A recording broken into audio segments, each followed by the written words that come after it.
दोबारा उत्साह भी नहीं आ पाएगा। अभी बच्चा ना तो लोक को जानता है, ना परलोक को जानता है, ना हित को जानता है, ना अहित को जानता है। अभी उसका ब्रह्मचर्य किसी काम लायक नहीं हुआ और वो उतर गया व्यभिचार में। क्या होगा उसका जीवन? अगर आप वाणी में संयम में रहते हैं ना, और भजन करते हैं और सत्य बोलते हैं, तो आप जो बोलेंगे वही होगा। श्रवणेंद्री से गंदी बातें सुने, वाणी से गंदी बातें बोले, रसेंद्री से गंदा भोजन करें और सोचे ब्रह्मचर्य रह जाएंगे, तो बिल्कुल नहीं, कदापि नहीं। ब्रह्मचर्य कोई खिलवाड़ नहीं है।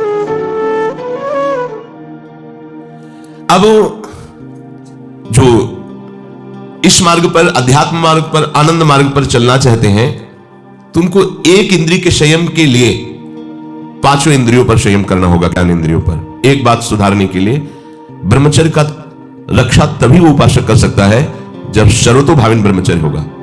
एक जनेंद्रिय के ही ब्रह्मचर्य की पुष्टता का जब आप लक्ष्य कर लोगे, तो उसकी पुष्टता के लिए आपको सर्वतोभावेन ब्रह्मचर्य धारण करना पड़ेगा। सर्वतोभावेन नेत्र का ब्रह्मचर्य, जो नेत्र किसी को भी देखकर भोग कामना कर लेते हैं, भोग बुद्धि से देखते हैं वस्तु को, व्यक्ति को, किसी को भी, ये नेत्र से व्यभिचार हो रहा है, इसलिए सावधान रहना चाहिए। जैसे नाटक, सिनेमा आदि हैं, वहां तो जान रहे हो चित्र हैं, पर उनमें जो अभिनय करने वाले जन हैं वो तो संसारी जन ही है ना। उनका पहनावा, ओढ़ावा, हाव भाव, अंग प्रत्यंग, अगर आप भगवत भाव से युक्त है तो संपूर्ण सृष्टि में कहीं भी दृष्टि जाए अपने प्रभु की भावना होती है। और वहां तक पहुंचने के लिए आपको त्यागना होगा ना। आप किसी का अनुकरण न करें, आप अपनी स्थिति को देखें। अगर आप किसी का अनुकरण करते हैं कि हमने उनको देखा है, वो टीवी देख रहे हैं, तो टीवी में क्या देख रहे हैं, कहां स्थिति है, हमें क्या पता। हमको जहां पहुंचना है उसके लिए हमारे लिए बाधक है, हमें नहीं देखना है। अगर आप माना कि कोई नाटक ही देख रहे हैं, कोई ऐसे सीरियल ही देख रहे हैं, और उसमें अभिनय करने वाले तो संसारी भोगी पुरुष ही है ना, आप कोई त्यागी जितेंद्रीय महात्मा को थोड़ी देख रहे हैं, तो उस देखने में तन्मयता आती है। जिसको हम देखते हैं उस पर हम आसक्त होते हैं, तभी तो उसका सुख दुख अनुभव होता है। देखो कोई ऐसी रोने वाली सीन आए तो रोना आ जाएगा, हंसने वाली आ जाए तो हंसना आ जाएगा, ऐसे तो उसका प्रभाव हम पर पड़ रहा है ना। तो हम किसी के अभिनय करने वाले के अंग प्रत्यंग को देख रहे हैं और कामुक होकर कोई काम चेष्टा कर रहा है या कोई ऐसा, वो सारा का सारा मन कवर कर रहा है आपका, और एकांत होते ही फिर जो मन अपना मनमानी करवाएगा आप नहीं सह पाएंगे। इसलिए नेत्र का ब्रह्मचर्य सबसे पहले शुरू कीजिए। आपको वो चीज नहीं देखनी, वो बात नहीं पढ़नी, वो दृश्य नहीं। श्रीमद् भागवत में वर्णन है, कोई पशु पक्षी भी मैथुन कर रहा हो, अचानक दृष्टि गई तो मानसिक प्रणाम करके दोबारा दृष्टि नहीं जानी चाहिए।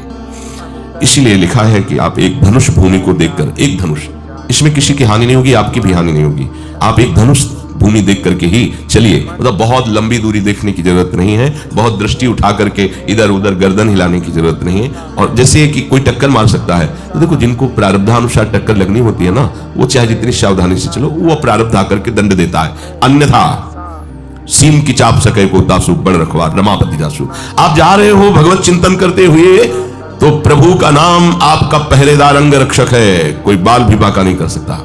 आपका प्रारब्ध यदि आया है, प्रभु से पास हो गया है कि आपको ये दंड मिलना चाहिए, फिर मिलेगा। आप निश्चिंत रहिए, निर्भय रहिए। प्रभु का जो विधान है वो मंगल करने वाला है। देखो इतने बड़े महापुरुष पूज्य श्री राधा बाबा, श्री आद्याशक्ति भगवती की प्रसन्नता की आराधना कर रहे हैं, क्योंकि श्री कृष्ण हमारे पति हो, इस सिद्धांत की पुष्टता के लिए।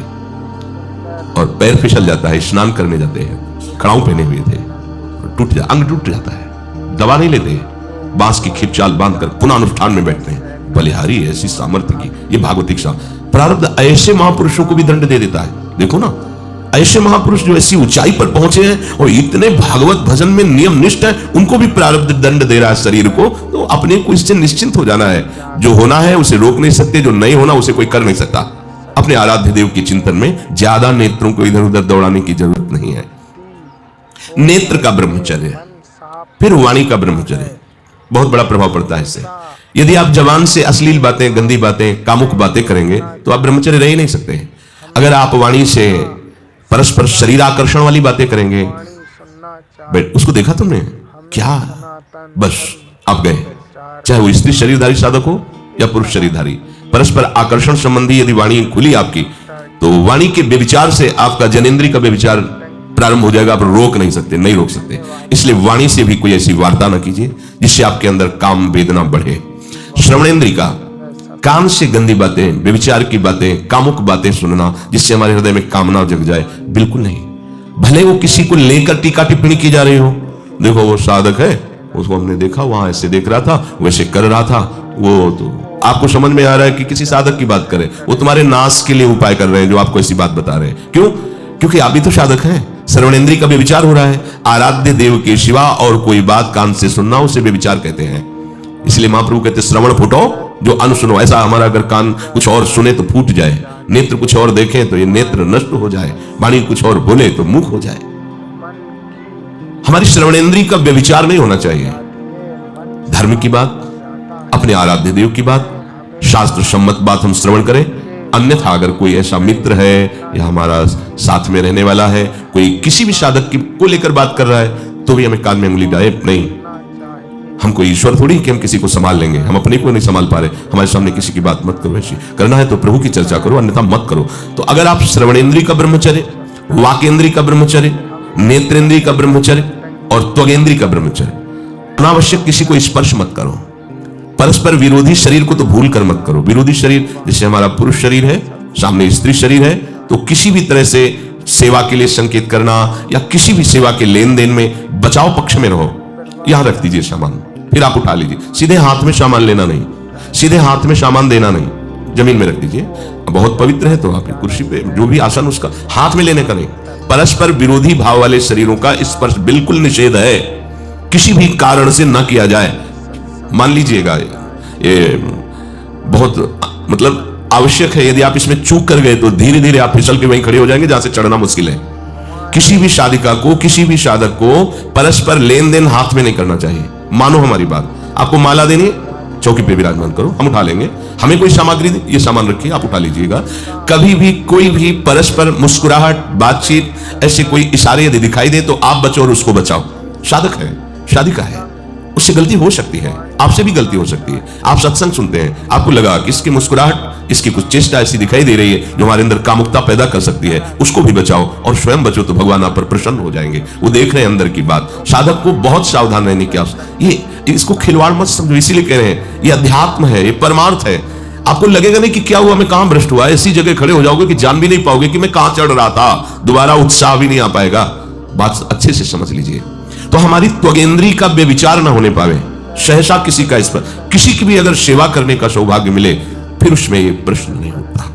अगर कोई गिर रहा पड़ा है, भला ऐसी स्थिति में कि मुझे अत्यंत आवश्यक है उसे उठाना, अगर नहीं उठाते तो वो कष्ट पा रहा, अचानक कोई गिर जाए, फिर हम ये नहीं देखेंगे, फिर ये हम सूत्र नहीं स्वीकार करेंगे कि अब हम तो ब्रह्मचारी हैं, अब हम खड़े खड़े देख नहीं। उसको अत्यंत आवश्यकता है हमारी। अब उस समय भूल गए अपने आप को और उसको उठा करके अगर हमें अस्पताल ले जाना, अस्पताल ले जाएंगे, जरूरत है, हम उसकी सेवा करेंगे। सावधान। वो भगवत भाव से की हुई सेवा तुम्हारे अंदर आध्यात्मिक शक्ति पैदा करेगी, काम भावना नहीं पैदा करेगी। हमारी माँ बीमार हो और हमें उसे पता चला कि शौच कर दिया है, हमें शौचाना पड़े, हमें उसका मल धोना पड़े, तो क्या हमें काम जागृत हो जाएगा? क्या मेरी माँ है। हमारी बुद्धि कभी ऐसी नहीं होगी। आपका पिता है, आप लड़की हो, कोई दूसरा रह नहीं गया और वो बीमार है, आपको ऐसी क्या काम जागृत हो जाएगा? क्या अगर ऐसी सेवा में काम जागृत होता तो कोई नर्स ही अस्पताल में नहीं होती। हर सेवा उसको करनी होती है, नर्स को, चाहे वो स्त्री शरीर हो चाहे पुरुष शरीर हो। परस्पर विरोधी शरीरों की सेवा पर कहीं काम थोड़ी जागृत होता है, क्योंकि उसको अपने सेवा धर्म से मतलब है।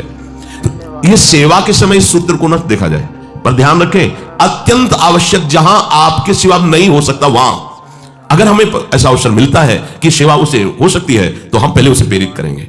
और अगर ऐसा है कि अब कोई नहीं है, फिर हमारा परम धर्म जागृत हो जाता है परहित का। अगर हमारा कोई निंदा भी करे, कोई शरीर की भी हानि हो जाए, अब हम परवाह नहीं करते। परहित शरीर से धर्म नहीं भाई, इससे बड़ा कोई धर्म नहीं है। पर ध्यान रखें, भगवान को साक्षी करके ये उस समय की बात है जहां बिल्कुल कोई अब गुंजाइश नहीं रह गई है। त्वगेंद्रिय को ऐसे सहसा किसी आप पुरुष शरीरधारी पुरुष को भी सहसा, इससे आप में शक्ति जागृत होगी। यदि आप वाणी को मौन रखते हैं, भगवान नाम जप करते हैं और सत्य बोलते हैं, तो आप जब कभी जो कुछ भी बोलेंगे वैसा ही सत्य होगा।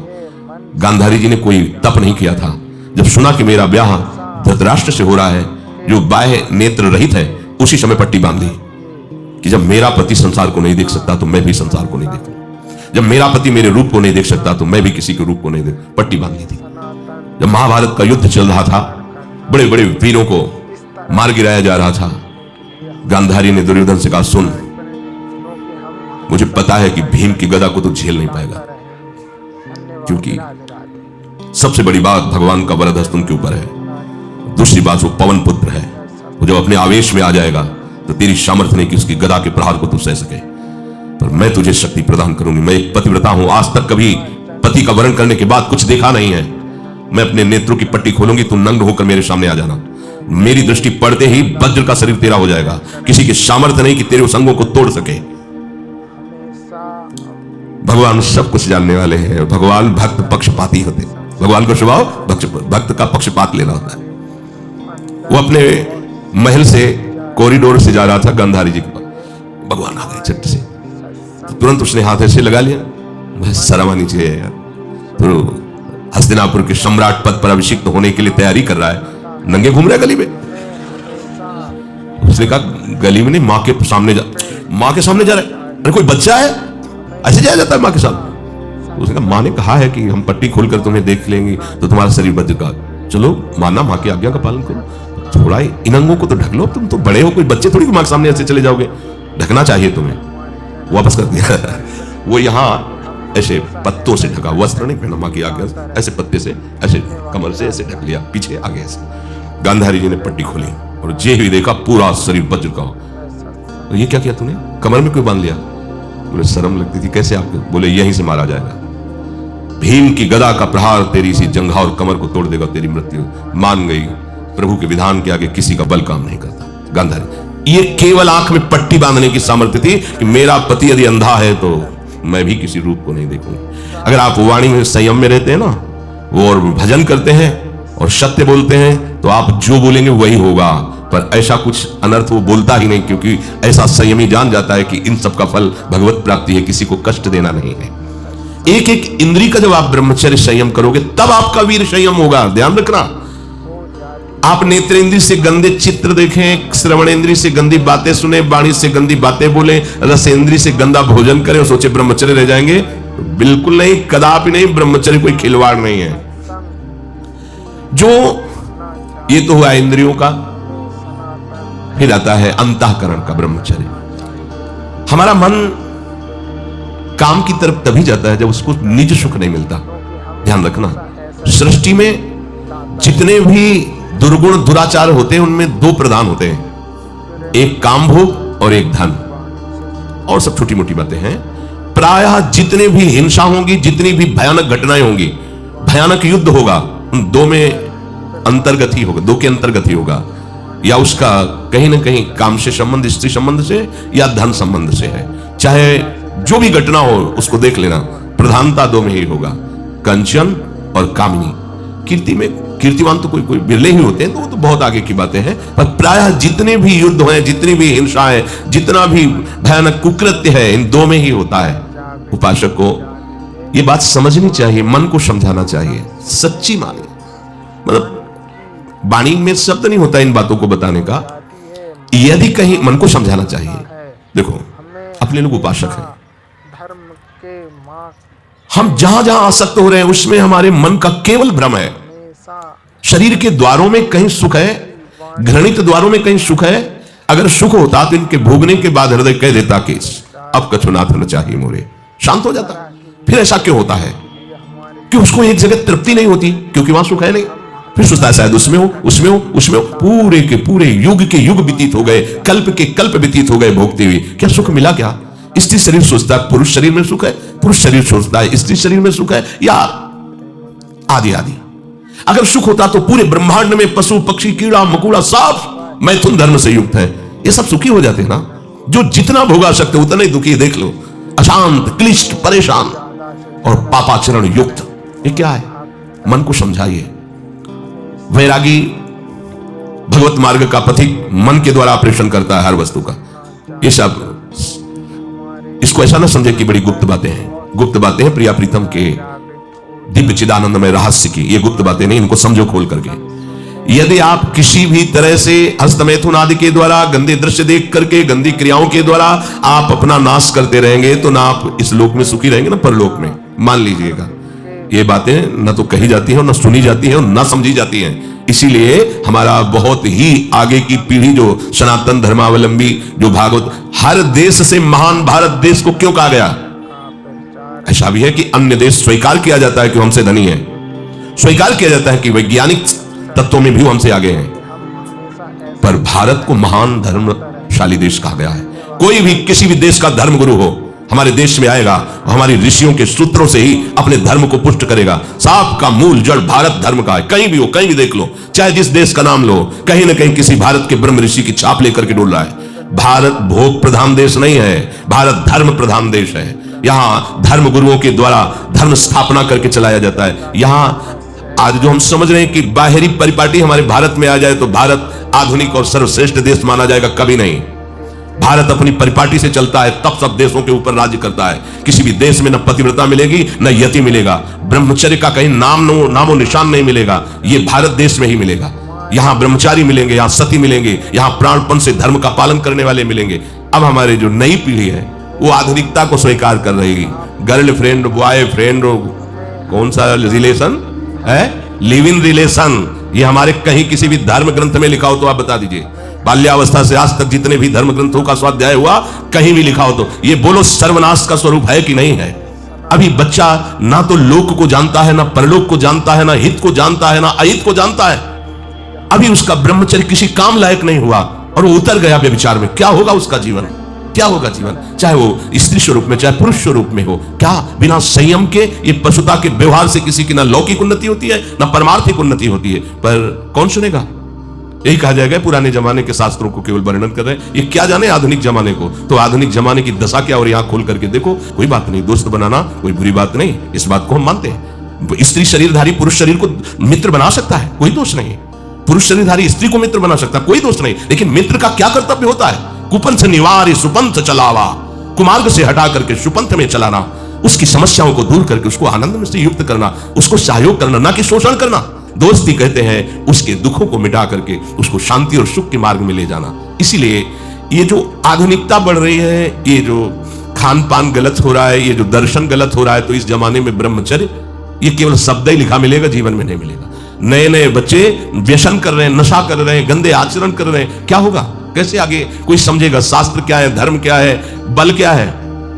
आज नवयुवक 16 से 28 के बीच में कोई ऐसा नहीं दिखाई देता है जिसमें आध्यात्मिक थोड़ा भी बल हो, काम क्रोध आदि सहने की सामर्थ्य हो। अपने बूढ़े माता पिता को थप्पड़ मार रहे हैं, बूढ़े माता पिता को गाली दे रहे हैं। बूढ़े माता पिता जिन्होंने खवा पिला के इतना बड़ा, उन्हें अनाथालय भिजवाया जा रहा है, उनको छोड़ दिया जा रहा है। आप विदेश घूम रहे हैं, उनके खाने की व्यवस्था घर में नहीं। क्या है ये, आज आधुनिक विद्या का ये प्रभाव है।